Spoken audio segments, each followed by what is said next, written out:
Accused of robbery. Chapter 3.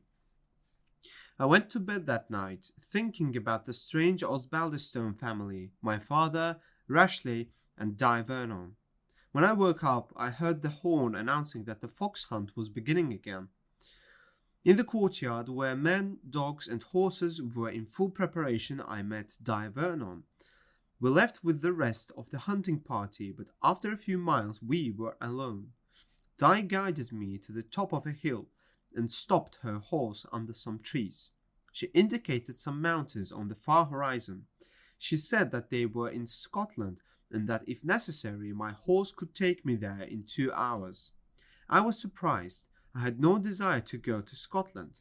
What should I do in Scotland? I asked. Provide for your safety, she replied. Didn't you travel here with a man and Mr. Morris? The girl asked me then.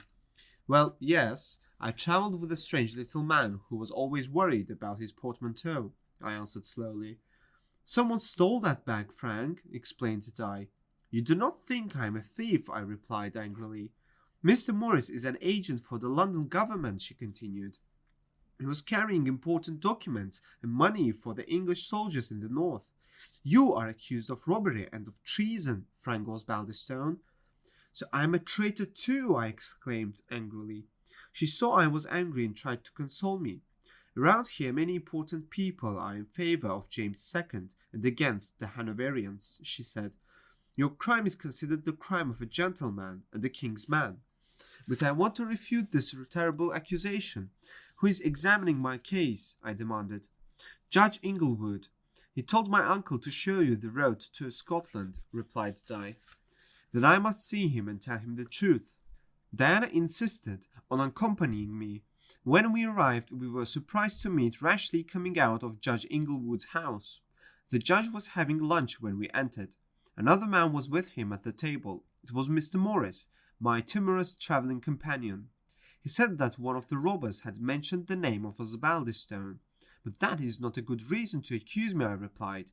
At that moment, the servant announced the arrival of another gentleman, and I was surprised to see Mr. Campbell, the other man I had met on my journey north. He explained to Judge Inglewood that he had been with Mr. Morris when the bandits attacked him. Why didn't you help Mr. Morris then? Asked the judge. Mr. Morris is strong enough to defend himself, he replied coldly.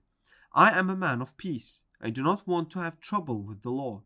But of one thing I am sure, Mr. Osbaldistone was not one of the bandits who stole the bag. At that point, Mr. Morris retracted his accusations against me, and the judge declared I was innocent. Soon after, Mr. Morris left the house with Campbell.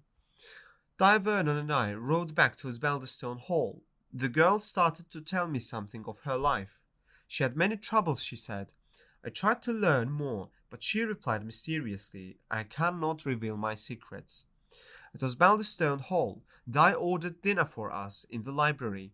The ancient, dark library was full of books, very untidy and neglected.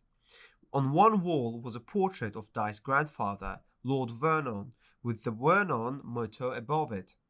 He had been loyal to the kings of the Stuart dynasty, she said, and had shared the misfortunes of Charles I. The Vernon family, once important, was now ruined. During our meal, Rashleigh entered. I must thank you for calling Mr. Campbell. His defence saved me, I said.